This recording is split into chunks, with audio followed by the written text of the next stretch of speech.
करेंगे। लेकिन उससे पूर्व मैं एक बात जरूर कह दूं कि पूरे देश में इस पर चुनाव हो रहा है।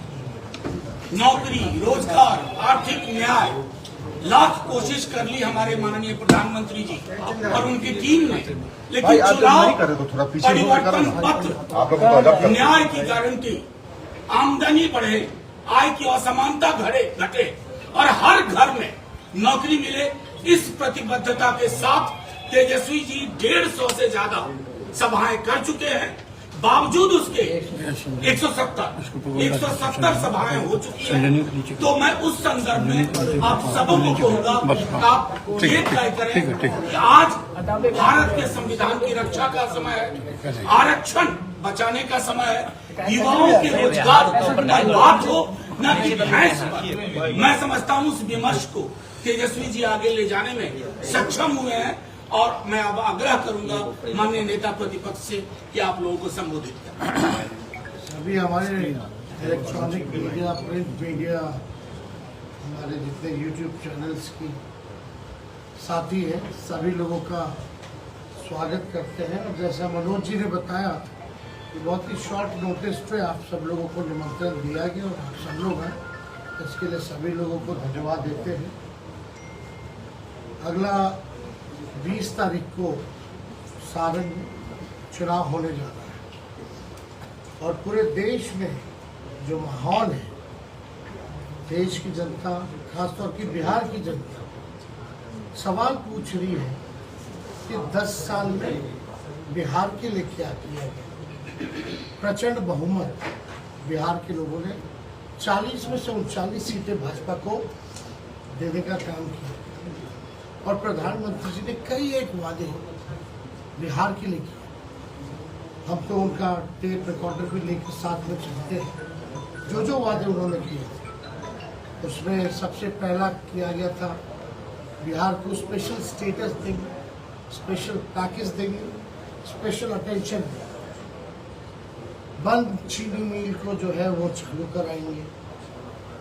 कई एक वादे जो है उन्होंने कहा देश भर में कि 2 करोड़ नौजवानों को नौकरी, किसानों का आय दुगुना करेंगे, सब पक्का मकान बना देंगे, काला धन लेके आएंगे।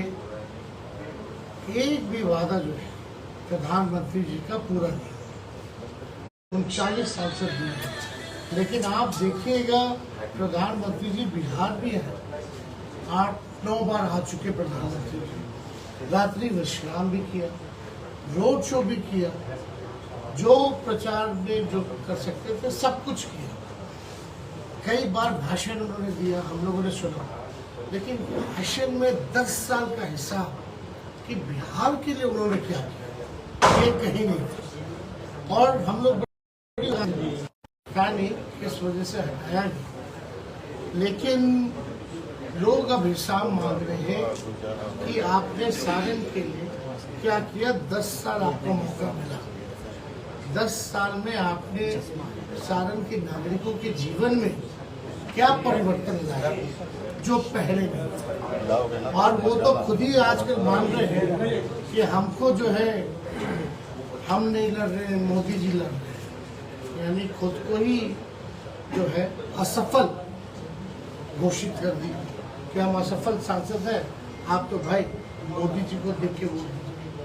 अगर मोदी जी को भी देख के वोट देंगे लोग, तो उन्होंने कौन सा ऐसा बिहार के लिए स्पेशल राज्य का दर्जा दिया जो लोग वोट करेंगे। या पटना यूनिवर्सिटी की मांग रही, अब तक सेंट्रल यूनिवर्सिटी का दर्जा नहीं दिया। कौन सा सारण में कारखाना खोला गया, कौन सी गरीबी मिटाई गई, कौन सा, केवल 5 किलो अनाज के अलावा इनके पास बोलने के लिए कुछ नहीं। और जहाँ पूर्व से आपको भी पता है, फूड सिक्योरिटी बिल जो है यूपीए के समय में, और उससे पूर्व में भी लोगों को अनाज मिलता है, किरासन तेल मिलता है, चीनी मिलता रहा। और ये कहते हैं कि 80 करोड़ लोगों को हम राशन बांट रहे हैं, तो ये गर्व की बात है, ये डिबेटेबल है। 80 करोड़ अगर गरीबों को आप राशन बांट, तो यानी गरीबी तो चरम सीमा पर है, ये भी साबित होता है इससे। तो इसमें लोगों का जवाब देना मुश्किल है। देखिए, हम लोगों ने 24 में 24 जन वचन लेकर के आए। खास तौर पे हम लोगों ने जो कमिटमेंट किया था 20 में कि हम आएंगे तो 5-10 लाख लोगों को सरकारी नौकरी दी। हम आएंगे तो जितना स्वयं सहायता समूह है उनके मानदेय को बढ़ाएं। जो भी हम लोगों ने कहा था कि जाति आधारित धरना करेंगे, आरक्षण की सीमा बढ़ाएंगे। हम लोगों ने 17 महीने में 5 लाख लोगों को सरकारी नौकरी दिया महागठबंधन की सरकार ने, और 3 लाख नौकरी प्रक्रियाधीन करा के रहे। तो कभी भी निकाला जा सकता है, निकलने वाला है चुनाव। या आप कह सकते हैं कि अगर चाचा जी पलटी नहीं मारते, बीजेपी के लोग हाईजैक भी करते तो वो भी अब तक आ जाते। तो हम लोगों ने IT पॉलिसी बनाई, टूरिज्म पॉलिसी बनाई, हम लोगों ने आप देखिएगा स्पोर्ट्स पॉलिसी बनाई, मेडल लाओ नौकरी पाओ जैसी योजनाओं की हम लोगों ने शुरुआत की। खिलाड़ियों को भी हम लोगों ने सम्मानित किया नौकरी देकर। और नीति में है कि कोई भी अगर देश के लिए मेडल लाएगा तो DSP तक जो है उसको नौकरी मिल सकती है। तो हम लोगों ने जो 17 महीने जो काम किए वो 17 साल में भी नहीं। अगर आप केंद्र सरकार में पूछे कि आपने क्या किया, कितनों को नौकरी दी, उनके पास कोई जवाब नहीं। सारे संस्थानों को जो है प्राइवेटाइज कर दिया गया, रेल को बेच दिया गया, सेल को बेच दिया गया, रेल को बेच दिया गया, LIC को बेच दिया गया, पोर्ट एयरपोर्ट सब कुछ जो है बेच दिया गया। जहाँ भी नौकरियों की ज़्यादा उम्मीद थी, खास तौर पे सबसे खतरनाक योजना जो है, हर एक नौजवान ये कहता है कि अग्निवीर योजना को वापस लेना चाहिए। हम लोगों ने पहले भी विरोध किया था और अभी भी हम लोगों ने 24 जन वचन दिया कि अग्निवीर योजना को हम लोग खत्म करेंगे। जैसे पहले बहाली होती थी उसी हिसाब का बहाली हम लोग करेंगे। 1 करोड़ नौजवानों को सरकारी नौकरी पूरे देश भर में हम लोग देंगे। अपनी गरीब परिवार की जो बहनें हैं उनको हर साल एक बार 1 लाख रुपए का सहयोग, यानी हर महीने 8,333 रुपए उन गरीब परिवार की बहनों को। गैस सिलेंडर जो महंगाई सिलेंडर है, लेकिन लोग हिम्मत नहीं कर पाता गरीब परिवार के लोग कि उसमें गैस बढ़ाता, तो जो 1200 हो गया है उसको हम लोग 500 है। और बिहार में सबसे महंगा बिजली दर है पूरे देश में, तो हम लोग यहाँ 200 यूनिट फ्री में लोगों को बिजली उपलब्ध है। और भी ऐसे कई योजनाएं हैं, जैसे ओल्ड पेंशन जो नियम है उसको हम लोग जो है लागू कराने का काम करेंगे। अनाज की जहाँ तक बात है, अब तो आधिकारिक रूप से मल्लिकार्जुन खड़गे जी ने बोल दिया है, हम लोग पहले से बोलते रहे कि 5 किलो की जगह 10 किलो अनाज हम लोग उपलब्ध लोगों को करें। तो हम लोग बता रहे हैं कि हमारा विजन क्या है, हम क्या काम किए। लेकिन अब तक भाजपा के लोगों ने ये नहीं बताया कि वो बिहार के लिए क्या करें, किस आधार पे वोट दें। और जहाँ तक बात है पूर्व में जो काम किया, इन 17 महीने में अगर हमने जो छपरा के लिए काम किया, जितना बाईपास परसा, हन्नौर जो पास हुआ, मढ़ौरा या रविलगंज से आपका छपरा ही निकलना था, लेकिन हम उसको एक्सटेंड करके डोरीगंज तक लेकर गए, वो हो गया। डबल डेकर तो हमने अपने पहले कार्यकाल में जो है वो दिलवाने का काम किया था। CRF फंड हम लोग लेके आए थे, जहाँ बिहार को 200 करोड़ मिलता था CRF फंड, हम लोगों ने 1000 करोड़ लेके आए। नितिन गडकरी जी से हम लोग मिले, हमारे संबंध अच्छे थे, हम काम की बात करते थे और काम हम लोगों ने करा है। तो आप देखिएगा लालू जी ने मढ़ौरा में, परसा में रेलवे कारखाने दिए, विश्वविद्यालय की स्थापना की, अनेकों उदाहरण है जो हम लोगों ने काम किया है। लेकिन एक बड़ा काम अगर मोदी जी द्वारा या यहाँ के सांसद द्वारा अगर किया गया तो कहीं कुछ वैसा बड़ा काम नहीं है। फंड के अलावा तो फंड तो सबका और उसमें अलग बात है, कितना कर सकता है कोई भी फंड, लेकिन ये तो मंत्री भी रहे हैं 10 साल से, वरिष्ठतम नेता रहे हैं, लगातार यहाँ चुनाव लड़ते रहे हैं।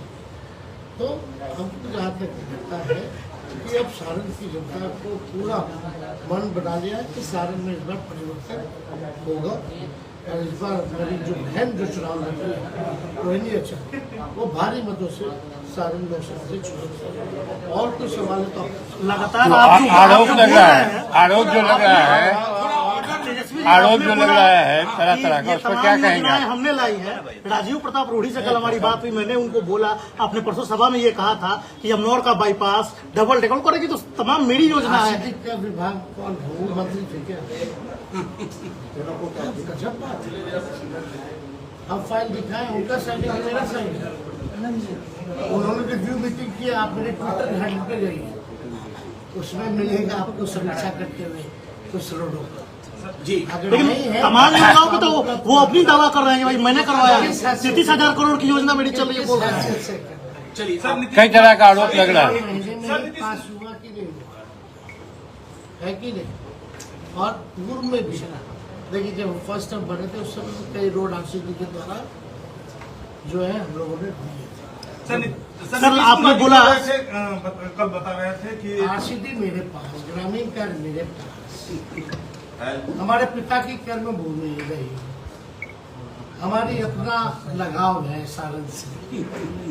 डबल डेकर उनका दिया था क्या? जी सर सारण में आप एक मिनट सर तेजस्वी जी बेटी पैदा हो गई।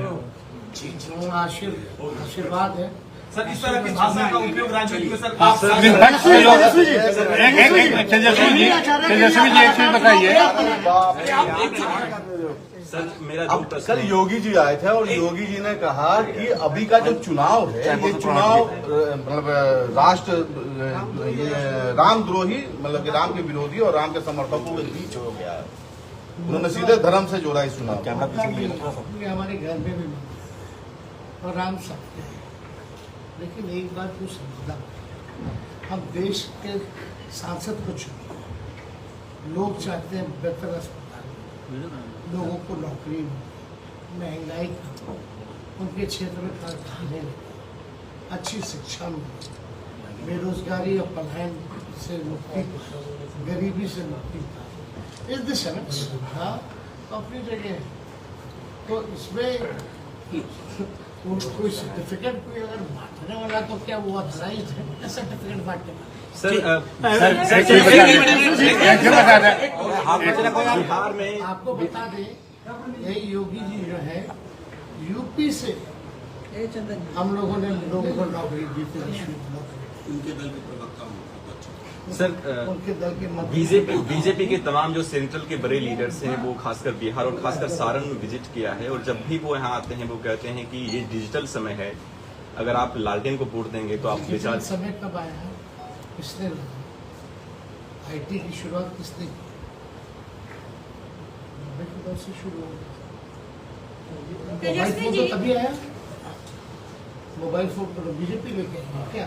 इंटरनेट कौन लेके आया? बताओ ना, अगर यही नहीं होता तो चीजें बहुत कैसे होती? सर पेपर लीक कई तरह का आरोप लगाया जा रहा है सर, कई तरह का आरोप लगाया